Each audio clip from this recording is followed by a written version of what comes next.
Okay, I've never done this before, but I'm going to be honest with you. As I was editing this video, the most interesting parts of this video come after the 7-minute mark. So at least hang around to the 7-minute mark or skip ahead.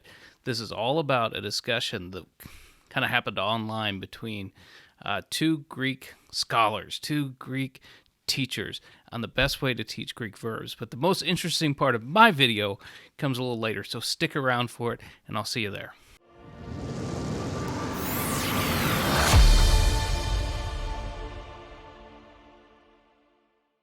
Hi, thanks for tuning in today. Today I sort of wanted to do a fun video.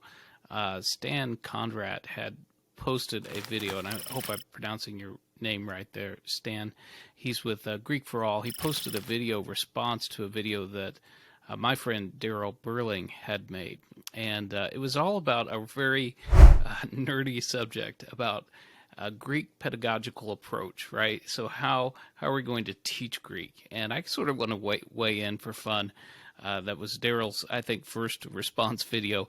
Not too many people are willing to do response videos on such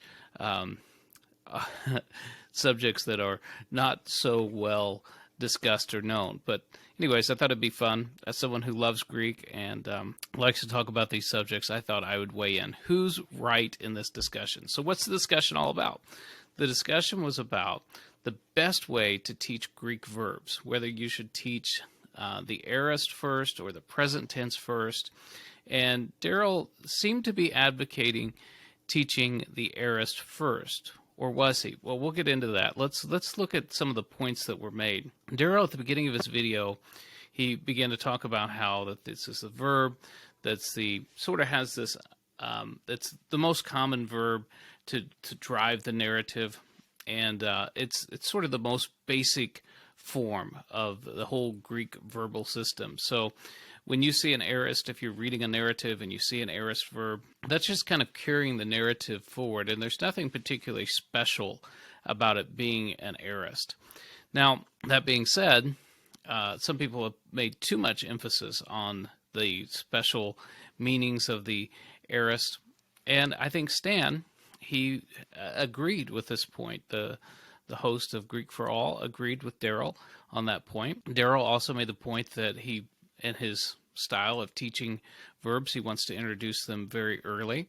And it's an interesting point, because if you've read somebody like Bill Mounts, you work through his grammar, you don't get introduced to verbs until quite late. So you work through the entire noun system. But there's some advantages, I think, just working on nouns and then switching to verbs. But that's a different discussion for a different time. Again, Darryl made a point that said that this is the form. If you use the aorist form, the stem of the aorist verb is going to be the same as the root. And I think Stan would also agree with him. And then Stan, from then, moved on to discuss all the sort of pros to staying with the present tense. But I want to linger here for just a second. The idea that the aorist has the purest stem, or the stem that agrees with the root, that's not that's not a minor point. That's a very important point in being able to understand morphology. And I think that Darryl's not alone in having contemplated this. I remember going through the lectures that Bill Mounts did on his grammar. And he sort of made some similar suggestions. He himself, his own grammar teaches the aorist after the present tense, but I remember him saying something, I can't remember his exact words, but he was saying something to the same effect, that really when you're looking at the basic verbal form, in some ways it's easier to think of the aorist because how the stem and the root are alike. It's really, when you think of the present tense, it's the more, if you want to think in terms of regularity, it's more irregular, if you will, than the aorist. And again, that's massive. We shouldn't just dismiss that point. When you're trying to understand morphology and how Greek verbs work together, that's not something that just be brushed aside. So that was a very big point. Now, just because you have 15 points doesn't mean that you're, that each point is equally weighted. So we have to give a lot of weight to that. So we're talking about how we're going to present the material to students. Are we going to present to them the present tense first or the aorist first? If you present the present first, then when they get to these verbs that change from the stem changes, and they're all a little bit confused and puzzled why the stem is changing on the verb. If you start with the aorist, that simplifies that. So I want to make sure that everybody understands that's not a small point. Okay, and so then we get into the points of why stick with the present. And then Stan and Darryl both listed quite a few reasons why we might want to stay with teaching the present first. Now, Stan mentioned simplicity, and there's some truth to this. You don't have to worry about augments and tense formatives. There's truth to that. I kind of wonder how complicated it would be if you actually did learn the aorist first. Is it really that complicated if you started there first? Then also Stan made the point that of experience, that there's a long history of teaching the present first. But you know, in my opinion, when we're talking about teaching Greek and what's the best pedagogical approach, I think we're perfectly within our means to explore this, at least investigate this. And then the one point I think that that Darryl would go back, and maybe if he had to do the video over again, I think, and I'm putting words in his mouth here, but I think he would change mentioning Decker as one who teaches it this way. I think that was probably just a slip of the tongue mistake on Darryl's part. He's reviewed probably dozens of Greek grammars, beginning Greek grammars, so I suspect he just got his wires crossed a little bit there, like we all do. So I think that Stan made a good point on Decker. It is true that Decker does teach the present before the aorist, so we'll give that point to Stan. So 1 point for Stan there. One thing that Stan mentioned that I was not familiar with, why he was talking about the cornerstone, this being the cornerstone paradigm. So I'm going to leave links for both of these videos. So if some of this sounds unfamiliar, after you get done watching this video, go down in the description and click on those. But I've got some more points I need to make before you jump off this video. Don't jump off yet.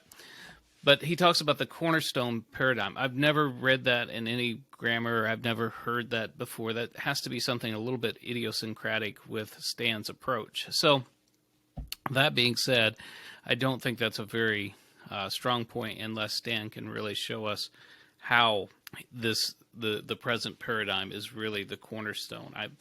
I'm not convinced on that yet, but I haven't seen all his evidence either. Okay, now to the real meat of the matter, to the real heart of this. Now, I am, full disclosure, I am an instructor at Biblical Mastery Academy for Darryl, so I'm certainly biased in this. So, but weigh the arguments, not the persons. Okay, so I am biased on this, but I do want to clarify. If you watched Darryl's entire video at Biblical Mastery Academy, this is how we teach it. We teach the present before the aorist. So Darryl is not saying go and everybody change and everybody start teaching the aorist first. What he said is, if I were to make a grammar on my own, and in fact I've encouraged Darryl, maybe sometime he might want to make his own grammar, as many as he's reviewed. You know, I think I've got an idea for that, by the way. So anyways, we could get off topic pretty quickly here. But he said if he were to make a grammar, then he would strongly consider possibly going with teaching the a-me verbs first and then teaching the aorist verbs. He's not saying he would do that. He's not saying that we do that. He's just offering this as a consideration. Nowhere in the video did I hear Darryl say that he expects that if we started teaching the aorist first, all the lexicons are going to change. He understands the practicality of this. I think what he's doing there, and I think Darryl will probably watch this video, and I hope maybe Stan, you'll watch this video as well. So Darryl, Stan, you guys can correct me down in the comment section if you want. But I think Darryl is approaching this from a standpoint of what, in an ideal world, right? In an ideal world, how would we do this? how would we approach this? And indeed, one, Greek grammar, pretty important Greek grammar done by Porter. Porter is a well-known Greek scholar, actually did go with Eris first. But let me just mention that about the lexicons. Not a big deal there. Even if the lexicons don't change, it's not as if, okay, so we get at Biblical Mastery Academy, we get beginning Greek students through beginning Greek in 6 months. So the time difference between when you learn the aorist and when you learn the present that's not a long gap. And if you switch the order around, it wouldn't be a long gap either. We're talking about a matter of weeks. So there might be a period of 3 weeks, 2 or 3 weeks, where you don't know the lexical form yet. But you're going to learn it here pretty soon anyways. And the advantage would be, if we were to change this way, if we were to go that way, the advantage is that students begin to understand the regularity of the aorist, and I think it would give a deeper grasp of some of the morphology. So I think it's something that's worth considering, and I really think that that's really what Darryl was after in the beginning. I don't think he was saying that we expect that we're going to change all the Greek lexicons, we're going to change all Greek pedagogy. I don't think that's what he's after. I think he's asking where we should put the emphasis, and should we consider another approach moving forward. So I think it was offered as a suggestion. I don't think we're changing that anytime soon. In fact, I haven't had any direct discussions with Darryl about this other than maybe a comment or two.